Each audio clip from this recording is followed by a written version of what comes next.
than China or any other country. Do you have any questions?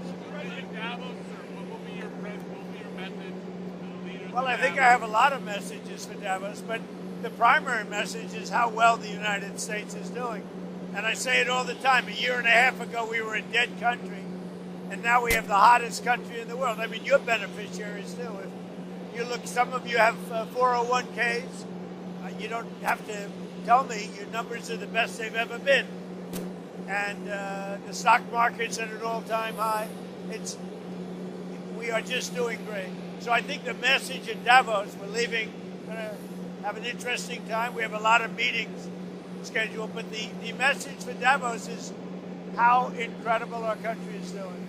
Meanwhile, President Trump's campaign against undocumented workers and other immigrants continues on another front. Mr. Trump today saying he will stop making any federal government payments to any of the more than 200 sanctuary cities or states by the end of this month. Starting February 1st, we're not making any payments to sanctuary cities or states having sanctuary cities because they do everything possible to protect criminals at the expense of American citizens, and it breeds fraud and crime and all of the other problems that come. So we're not making any payment to anybody that supports sanctuary cities.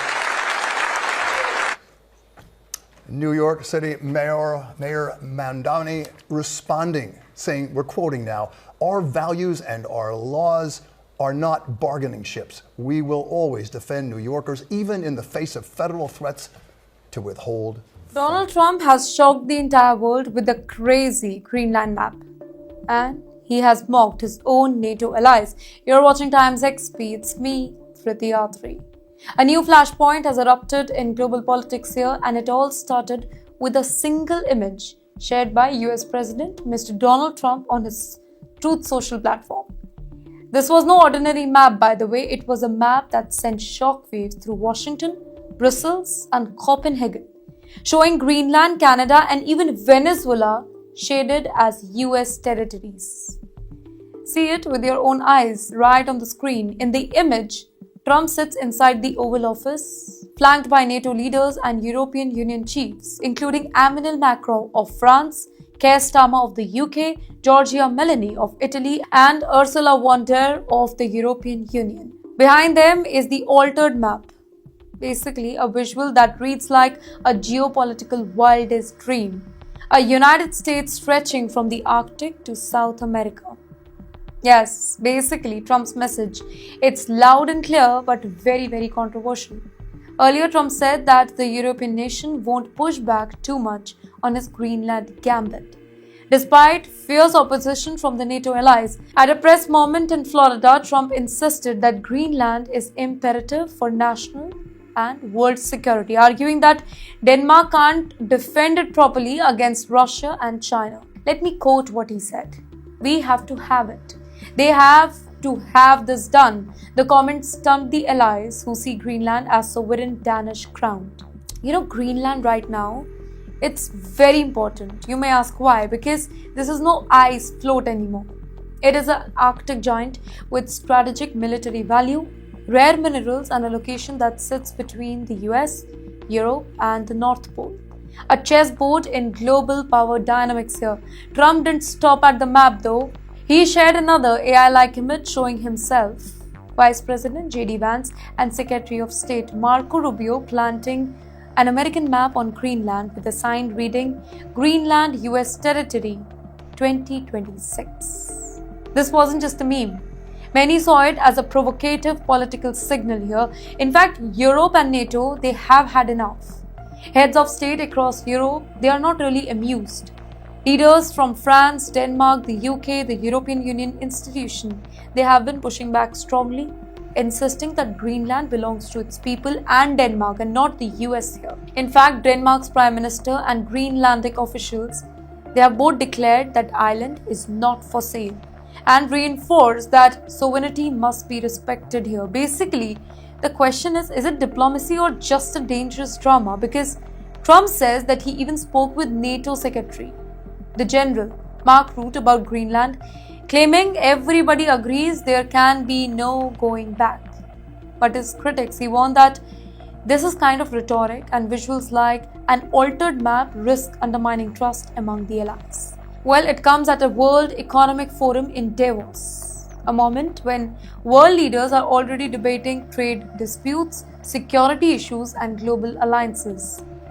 In the end, Trump posted a picture, basically a map suggesting that Greenland or more is part of the US, a dramatic visual that shocked the diplomats. He insists that the US must control Greenland for security reasons. European leaders say that no way Greenland belongs to Denmark and its people. The whole crisis has sparked protests, diplomatic tensions, and urgent talks among the NATO allies. So, is this a bold strategic push, a political stunt, or a dangerous escalation between global powers? Whatever it is, one thing is certain: this Greenland drama is no longer just eyes on the map. It's a geopolitical firestorm, and the world is watching every move. After Greenland, Donald Trump is targeting the Indian Ocean. He is demanding an island base. And he has also slammed the UK-Mauritius deal. You're watching Times XP.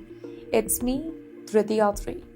The drama just escalated in global geopolitics, and it involves Donald Trump, the Indian Ocean, and a tiny group of islands that all of a sudden have the world watching.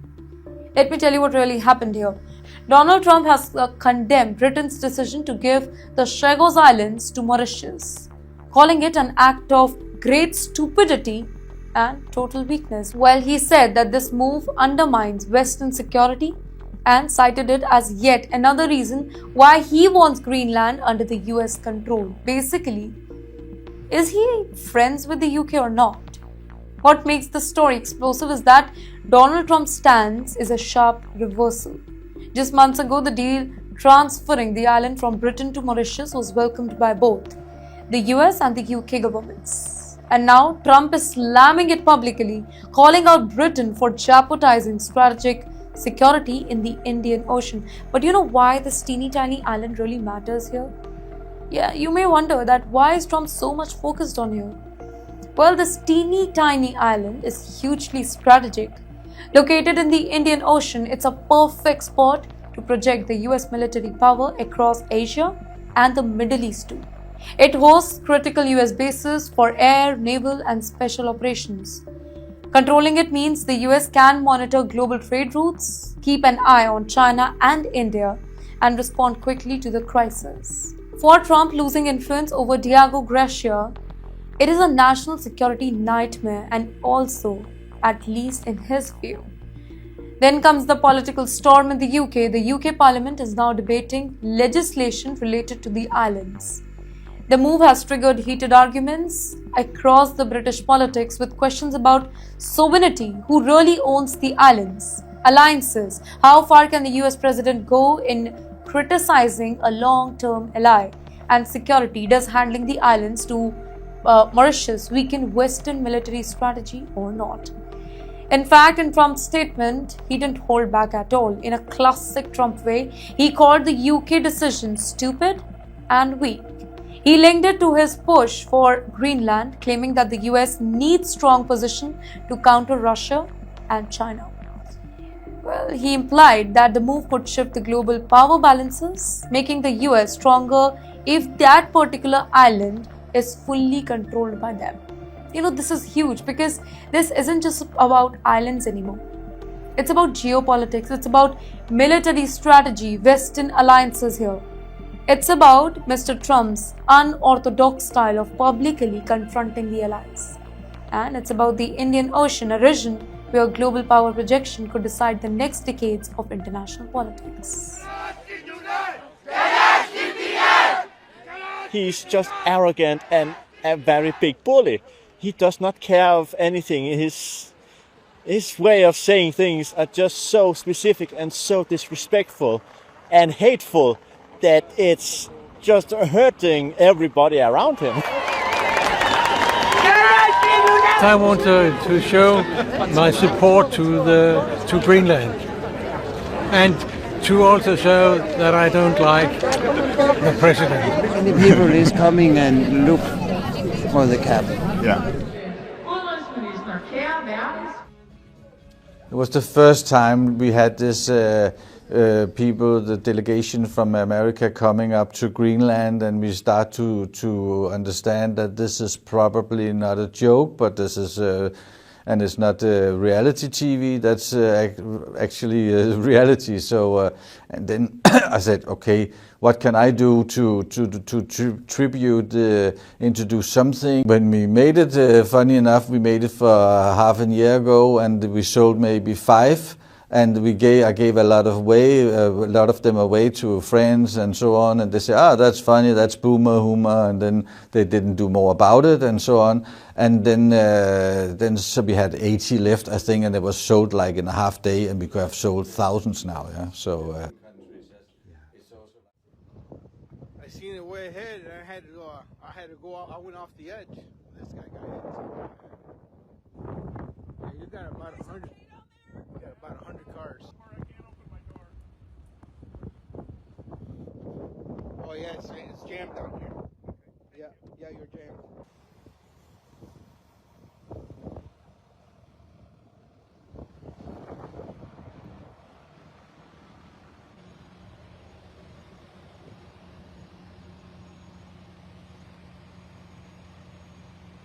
Goes back for miles.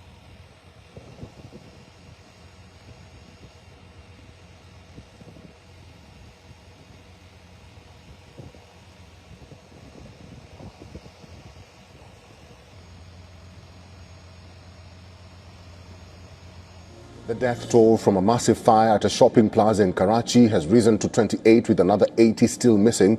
This as rescuers recover more bodies from the damaged building's rubble of a previously busy market. 3 people from our house were there, and there has been no contact with them since 8 p.m. on Saturday.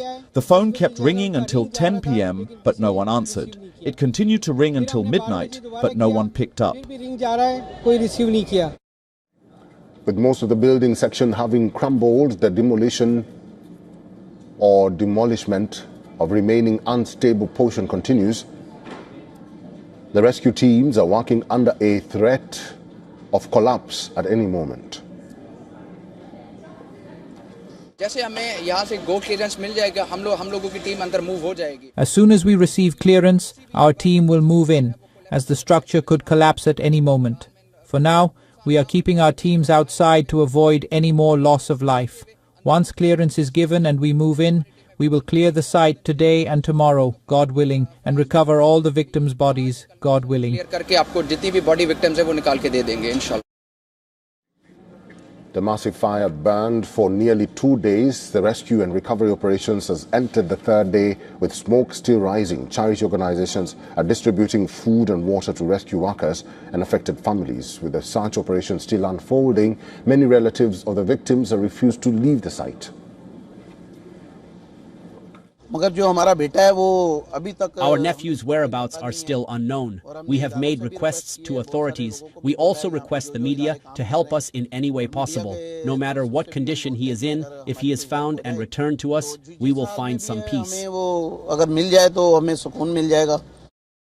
government committee has been launched,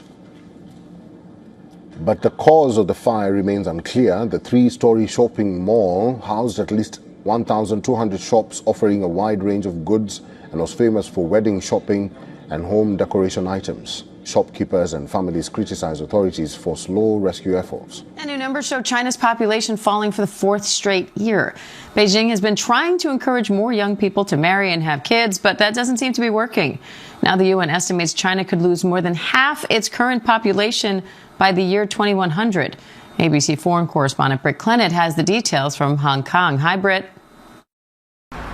Diane, demographic alarm bells are really ringing in China now as its birth rate collapsed in 2025 to the lowest levels since the Chinese Communist Party took over in 1949. Now, that's 5.63 per 1,000 people last year, despite a whole host of incentives that have been rolled out by the Chinese government, including a subsidy scheme which involves giving each year for one child $1,530 The Chinese government has also raised taxes on contraceptives. That was a move criticized by some as causing a spike in unwanted births and potentially leading to a spread in sexually transmitted diseases too. China did begin relaxing the one-child policy in 2016, but really it struggled to convince young people to have more than one child. And that's really adding to weight on a country already facing an aging population and sluggish economy. China also moved to make it easier to register for marriage and harder to get divorced. The total population in China, though, it has fallen for the fourth straight year. Last year, 1.404 billion. That's 3 million less than the previous year, Diane. All right, Britt Clinton in Hong Kong for us. Britt, thank you. This is Davos 7, and today it looks like markets are collapsing around the globe. And we can see gold and silver kind of escaping this. They are the ones exploding in the midst of this. And this is all tied into Donald Trump showing up in Davos and him wheeling out these tariffs on everyone, left and right, and the markets have reacted big time. Some of the headlines here saying everything is crashing as Trump arrives in Davos. You have the Japan market that is in meltdown. The bond market itself is in meltdown. We've been watching these things because everything is lining up for a global economic reset, which is definitely going to affect the U.S. and the U.S. dollar and the U.S. economy. But it looks like this whole plan is to have them all kind of go like dominoes, where the whole thing resets. And when it does, it's going to be onto a new digital type of system. That's the whole reason for the move. We've been waiting for this for some time. A reason, a catalyst to push the markets over the edge. You've got JGB imploding, gold soaring, everything getting crushed in the markets. Everyone tied in with 401k. And again, another headline here saying that U.S. stocks tumble as the Trump tariff threat against Europe and its allies sparks renewed interest in trade war fears. So, a bloodbath out there is what the other headlines are saying. There's no winners in trade wars. The IMF warning of a stock market crash through and through across the board, stemming from this Greenland thing. Really Trump's actions of thinking he can just go in and do whatever he wants, and everyone else is not having this. Well, they can fight back and respond with their markets, and they are. Again, this seems to be in order of a larger reset. One thing's for sure, with gold and silver tearing, it's signaling that something huge is going down. And when you look at the odds here, the ratio between gold and silver, if you were to shrink the volume down a little bit more from where it's at now, let's say down to 35-1, gold to silver ratio, that would put silver itself closer to $131 an ounce. They foresee silver easily clipping $200 by the end of 2027, if not way higher. That's a double your money right there in a year's time. But the repercussions, as we can see and we know, are going to be economic woes. Remember, you have Trump that was brought in, he's on record saying that he was brought here to bring about a reset. The whole Mar-a-Lago Accord is designed for that. He has a new guy he's going to put in for the Fed in May. All that's going to go into motion. So anything from here on out is going to be heavily tied into that. And as long as he's using tariffs as a weapon out here, this sets up like a trade war type of atmosphere and potential real war when he's threatening to use the military on places like Greenland. So the market's really feeling it. You can see here. I'll leave links below. Make your moves while you can. Hey guys, Chantel here with KOCO, working on a story today about that proposed ICE facility here in Oklahoma City. I'm here at the empty warehouse right now. This is 2800 South Council Road. I want to kind of provide some clarity about what this all means and how it can impact people here in Oklahoma. Take a look at this right here. This is a letter that I received from the city. And if you take a look, it is sent from Homeland Security. Now, when it starts by explaining, this is, quote, to initiate a consultation on a proposed ICE processing facility. Basically, this is what the plans are. This is a federal planning and environmental notice about this proposed center. So, plainly, in clearly, it means this is not a prison, it's not a jail, but it's a facility where people can be held temporarily by ICE. ICE is proposing to buy and convert this large warehouse into that center.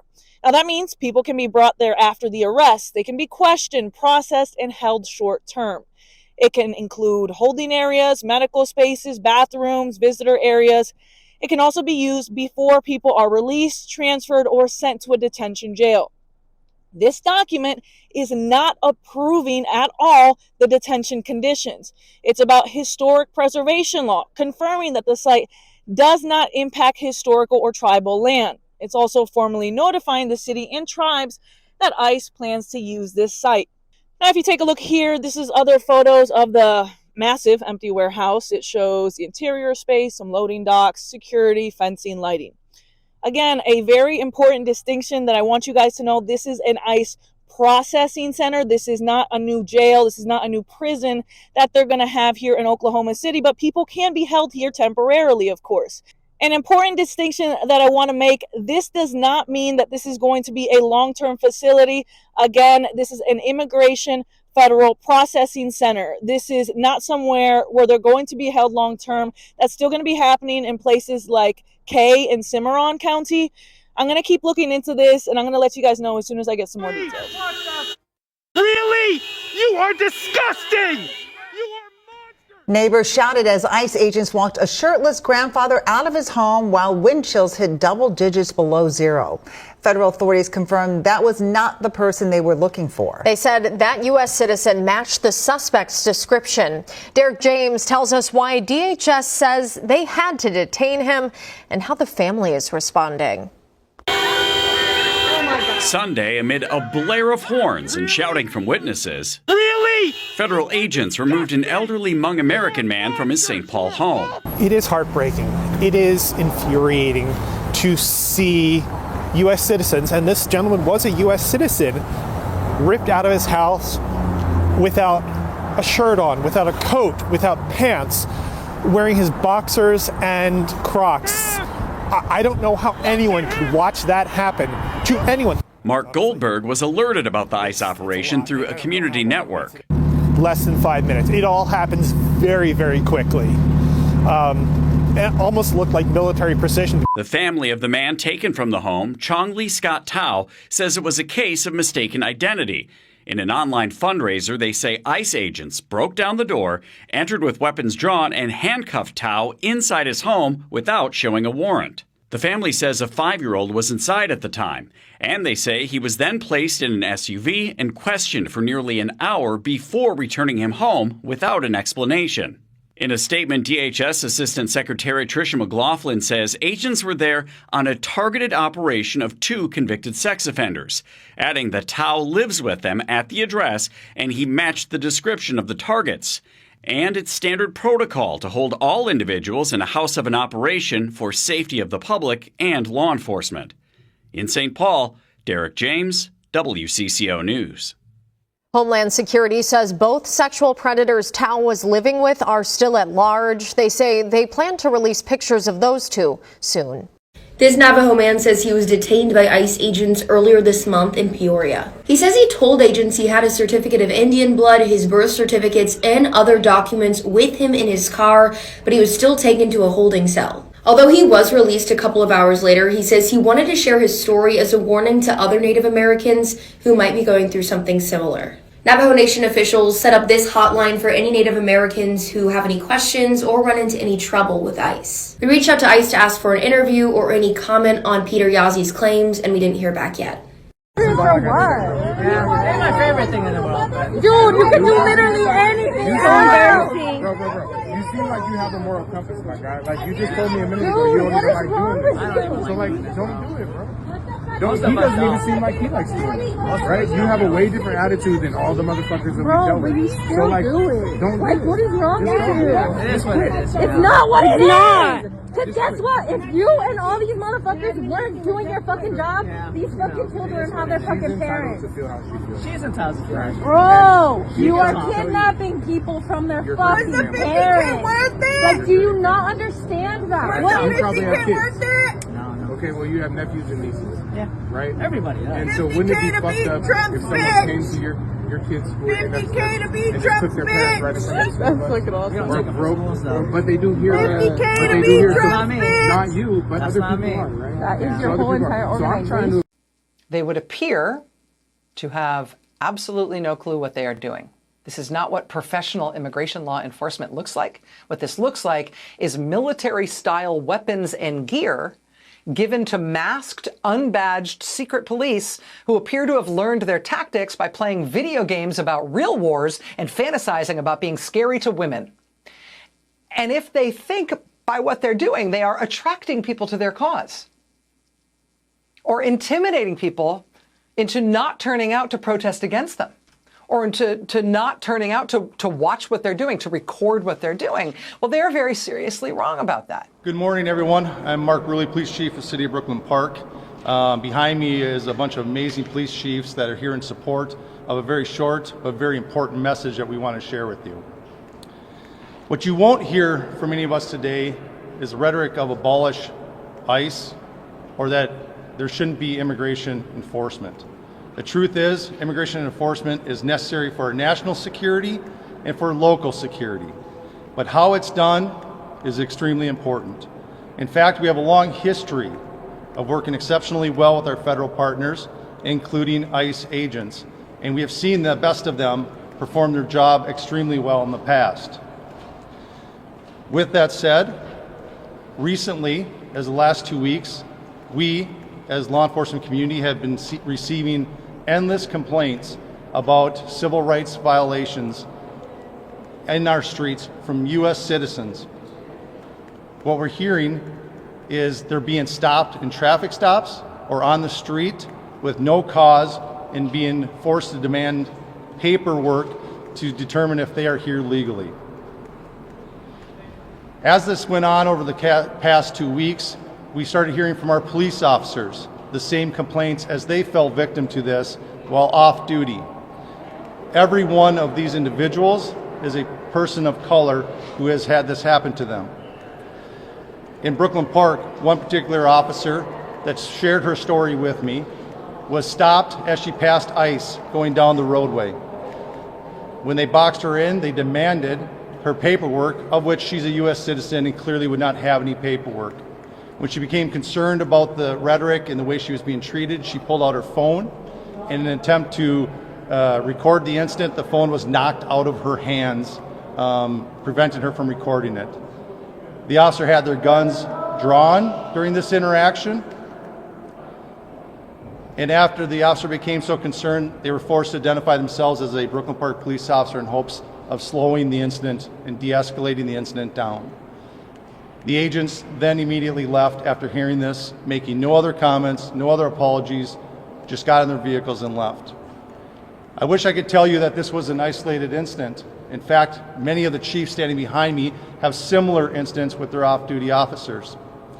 This isn't just important because it happened to off-duty police officers, but what it did do is we know that our officers know what the Constitution is, they know what right and wrong is, and they know when people are being targeted. And that's what they were. If it is happening to our officers, it pains me to think of how many of our community members are falling victim to this every day. It has to stop. This behavior erodes the trust that these police chiefs have worked tirelessly for the last 5 years and theoretically the last 60 years to stop this exact behavior from happening. Now, I want to be really clear. I've called lots of other ICE agents and HSI agents and have talked to a lot of individuals about this. This is not widespread. This is a small group of agents within the surge in the metro area that are performing or acting this way. As a matter of fact, as rumors of this had spread, I've received phone calls from ICE agents and HSI agents indicating this is not how they act, this is not what they do. Regardless, we're calling to action that we have more supervision over the surge, that this type of civil rights violations have to stop.